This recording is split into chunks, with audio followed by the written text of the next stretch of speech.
میں تو امتی ہوں اے شاہ امم، کر دے میرے آقا اب نظر کرم، میں تو امتی ہوں اے شاہ۔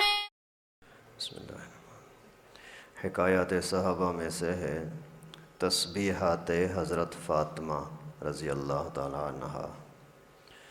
حضرت علی کرم اللہ وجہہ نے اپنے ایک شاگرد سے فرمایا کہ میں تمہیں اپنا اور فاطمہ کا جو حضور صلی اللہ علیہ وسلم کی سب سے زیادہ لاڈلی بیٹی تھی قصہ سناؤں؟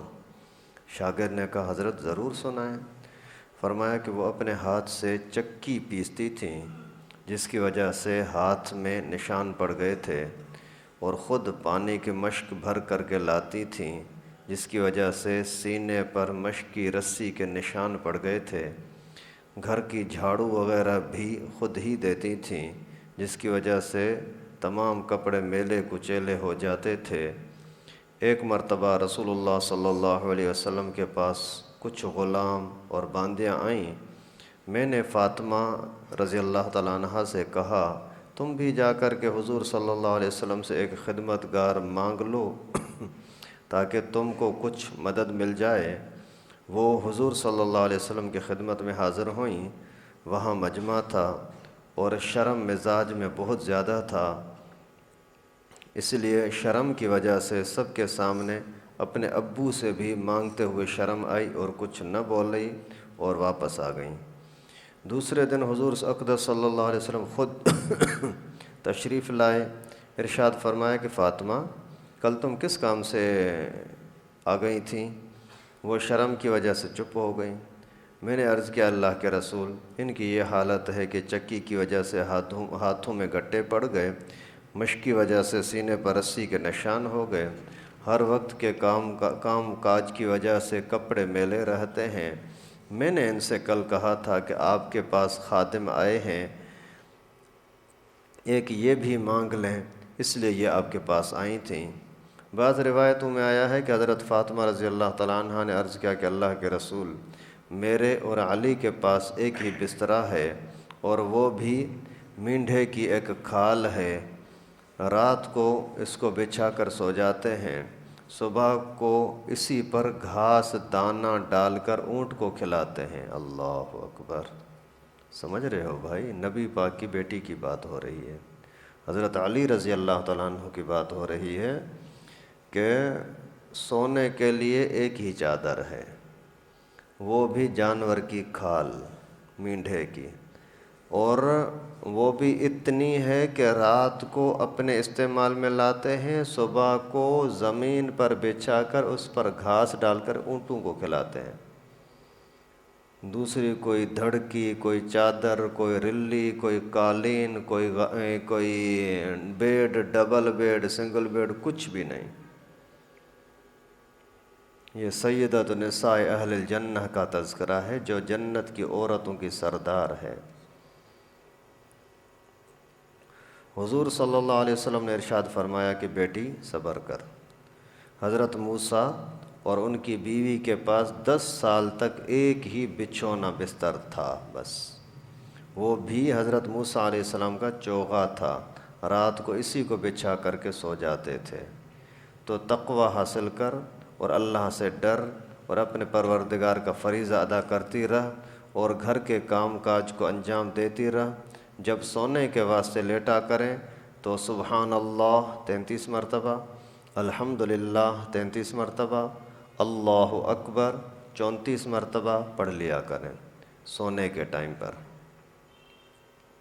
یہ خادم سے زیادہ اچھی چیز ہے۔ حضرت فاطمہ رضی اللہ تعالیٰ عنہ نے عرض کیا کہ میں اللہ اور اس کے رسول سے راضی ہوں۔ فائدہ، یعنی جو اللہ اور اس کے رسول کی رضا میرے بارے میں ہو مجھے بخوشی، دل کی خوشی کے ساتھ منظور ہے۔ یہ تھی زندگی دو جہان کے بادشاہ کی بیٹی کی۔ آج ہم لوگوں میں سے کسی کے پاس 2 پیسے ہو جائیں تو اس کے گھر والے گھر کا کام کاج درکنار اپنا کام بھی نہ کر سکیں، پاخانہ میں لوٹا بھی ماما ہی رکھ کر کے آئے۔ اس واقعے میں جو اوپر ذکر کیا گیا صرف سونے کے وقت کا ذکر ہے، دوسری حدیثوں میں ہر نماز کے بعد 33 مرتبہ یہ تینوں کلمے اور ایک مرتبہ لا الہ الا اللہ وحدہ لا شریک لہ لہ الملک و لہ الحمد وہو علی کل شیء قدیر بھی آیا ہے۔ ابھی اس ایک ہی واقعے کے اندر کئی ساری چیزیں ہمارے سامنے آتی ہیں۔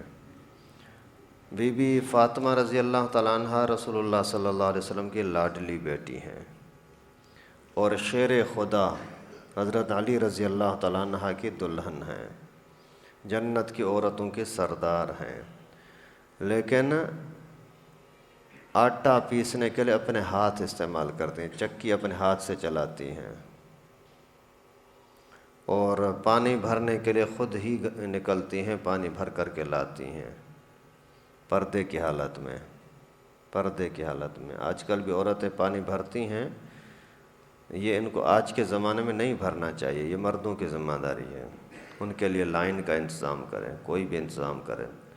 اس زمانے کے اندر یہ لائنیں نہیں ہوتی تھیں، تو خیر، اور کام کاج کی وجہ سے ذرا کام کرنا ہے، جھاڑو بھی لگانا ہے اور ساری چیزیں، کپڑے بھی دھونے ہیں، اپنے بھی بچوں کے بھی انتظام کرنا ہے، خود بیچاری میلی کچیلی رہ رہی ہے۔ آج ہماری بچیاں دیکھو کتنی عیاشی پسند ہیں، ماں کام کر رہی ہے، یہ اس کا ساتھ دینے کے لیے تیار نہیں ہے، اور ماں بن جانے کے باوجود عورتوں کا حال یہ ہے کہ نخروں میں رہتی ہیں، اور ایسا حال ہے شوہر اتنا غریب ہے، اتنے مالی کمزوری ہے کہ گھر میں بستر تک نہیں، اس کے باوجود کوئی لڑائی جھگڑا نہیں، تو نے میرے گھر میں دیا کیا ہے، نہیں، بس ہر حال میں اللہ سے راضی ہیں۔ باپ سے شکایت تو چھوڑو، ابو کے پاس اللہ تعالیٰ نے اتنا کچھ دیا ہے کہ ہر ایک کو دے رہے ہیں، تو بھی لے جا، تو بھی لے جا۔ ایک موقع پر اللہ کے نبی نے ایک بندے کو 100 اونٹ دیے کہ جاؤ لے جاؤ۔ ایسے سخی ابو ہیں، ان سے کہتے ہوئے بھی شرم آ رہی ہے کہ میں ابو کو کیسے بولوں کہ ابو مجھے کام کرنے میں تکلیف ہوتی ہے، ہاتھ میں گانٹھیں آ گئی ہیں، میں کیسے ابو سے بولوں کہ شکایت کروں، ایسا نہ ہو کہ ابو مجھ پر ناراض ہو جائے کہ تو ابھی یعنی عیاشی کے چکر میں ہے۔ اور جب ابو کا حال بھی دیکھو، رسول اللہ صلی اللہ علیہ وسلم کو جب پتہ لگ گیا تو پیغمبر کریم نے اسی کو یہ نہیں فرمایا کہ دنیا زیادہ مل جائے گی، ہاں دیتا ہوں یا اوروں کو دیتا ہوں، تجھے کیوں نہیں دیتا، فرمایا کہ صبر کر اور صبر، تو نبی کی بیٹی ہے نا، میں تجھے نبی کا قصہ سناتا ہوں، حضرت موسیٰ علیہ السلام اور اس کی گھر والی کا، کہ 10 سال تک ان کے پاس بستر نہیں تھا، ایک ہی چادر تھی جو شوہر دن کو استعمال کرتے تھے اور رات کو وہی بستر وغیرہ بنا کر کے اور استعمال کرتے تھے، اور بیٹی کا حوصلہ دیکھو، ناراض نہیں ہوتے، خوش دلی کے ساتھ کہتی ہیں ابو جس میں آپ راضی اس میں میں راضی، ابو جس میں آپ راضی ہیں اس میں میں راضی ہوں، کوئی شکایت نہیں، کوئی دکھ درد نہیں ہے، ابو آپ خوش ہو جائیں بس یہ بہت ہے میرے لیے۔ پھر پیغمبر کریم صلی اللہ علیہ وسلم نے نسخہ دے دیا، سبحان اللہ پڑھ، الحمدللہ پڑھ، اللہ اکبر پڑھ، رات کو سونے کے ٹائم پر، آج کے بعد آپ بھی لازم کر دو اپنے اوپر، سونے کے ٹائم پر 33 مرتبہ سبحان اللہ سبحان اللہ سبحان اللہ، 2 منٹ لگیں گے، زیادہ نہیں لگیں گے، 33 مرتبہ الحمدللہ الحمدللہ الحمدللہ، وہی 2 منٹ لگیں گے، 34 مرتبہ اللہ اکبر اللہ اکبر اللہ اکبر اللہ اکبر، پھر سو جائیں، 5-6 منٹ کا کام ہے۔ اور پیغمبر کریم نے کیا فرمایا کہ تجھے ہاتھوں میں تکلیف ہوتی ہے، جسم میں تکلیف ہوتی ہے، بستر نہیں ہے، جو بھی تکلیفیں ان سب سے ان کی جگہ پر آپ کو میں چیزیں دے دوں، اونٹ دے دوں جو یہ کام کریں آپ کے لیے، نوکر غلام دے دوں جو آپ کی خدمت کرے، باندی دے دوں جو آپ کے ساتھ رہ کر کے آپ کا کام کاج کرے، ان سب سے بڑھ کر کے زیادہ ثواب کا ذریعہ، زیادہ عظمت کا ذریعہ یہ ہے کہ آپ سبحان اللہ الحمدللہ اللہ اکبر پڑھا کریں۔ سمجھے؟ دنیا کے اعتبار سے آپ کے پاس خزانے ہوں، اس کی اتنی حیثیت نہیں جتنی اللہ تعالیٰ کے ذکر کی حیثیت ہے۔ تو اس وجہ سے اس چیز کی کوشش کریں، جس حال میں اللہ نے رکھا ہے اسی میں شکر بھی صبر بھی، شکر بھی صبر بھی۔ اللہ تعالیٰ کا ذمہ ہے کہ آپ کی روزی روٹی کا انتظام کرے گا۔ آپ کی ضرورتیں آج کے زمانے میں کتنی مہنگائی ہے، اللہ تعالیٰ ضرورتیں پوری کر رہا ہے۔ عیاشی کر کے اپنے آپ کو پریشانی میں ڈالنا یہ اور چیز ہے، ضرورتیں آج بھی سب کی خوشی سے پوری ہو رہی ہیں الحمدللہ۔ ابھی آپ اس چیز کو سامنے رکھو نا، صحابہ کی سیرت کو، نبی پاک کے گھر کی سیرت کو اپنے سامنے رکھو نا،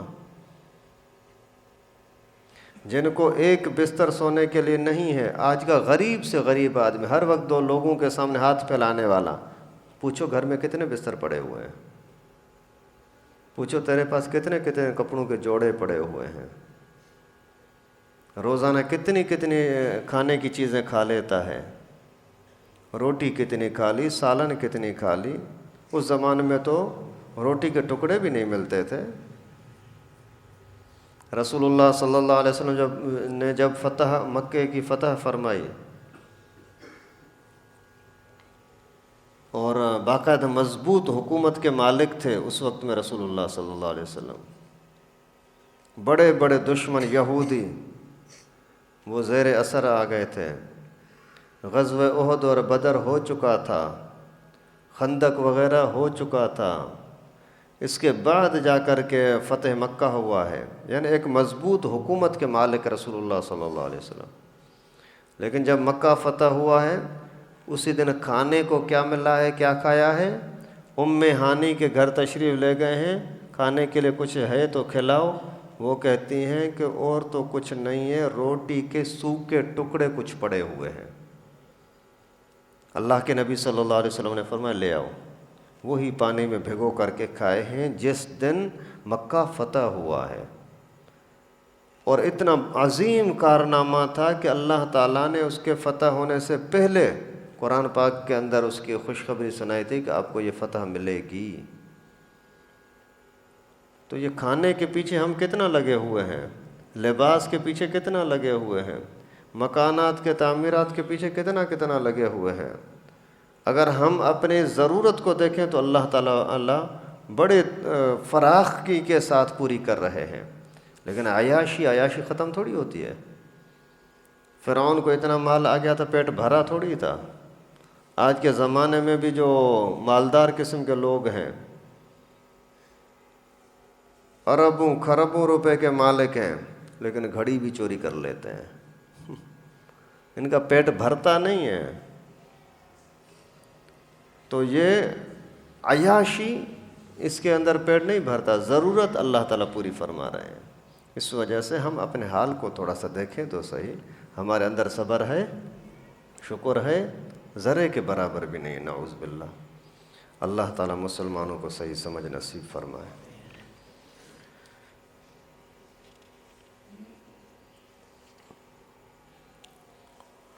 فضائل نماز میں سے ہے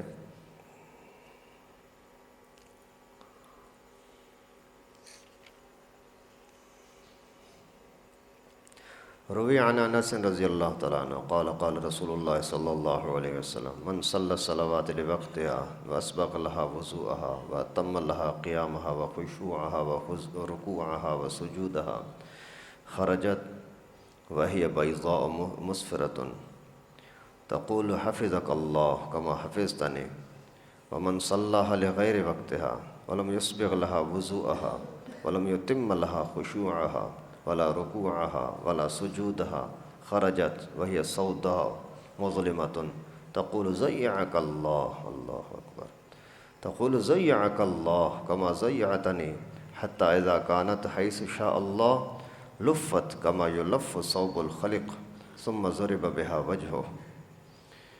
کہ رسول اللہ صلی اللہ علیہ وسلم کا ارشاد ہے، جو شخص نمازوں کو اپنے وقت پر پڑھے وضو بھی اچھی طرح کرے، خشوع خضوع کے ساتھ پڑھے، کھڑا بھی پورے وقار کے ساتھ ہو، پھر اسی طرح وقار کے ساتھ رکوع سجدہ بھی کرے، اطمینان کے ساتھ کرے، غرض ہر چیز کو اچھی طرح ادا کرے، تو وہ نماز نہایت روشن چمکدار بن کر جاتی ہے اور نمازی کو دعا دیتی ہے، اللہ تعالی شانہ تیری بھی ایسی ہی حفاظت کرے جیسی تو نے میری حفاظت کی۔ سمجھے بھائی؟ نماز آپ کے لیے دعا کرے گی۔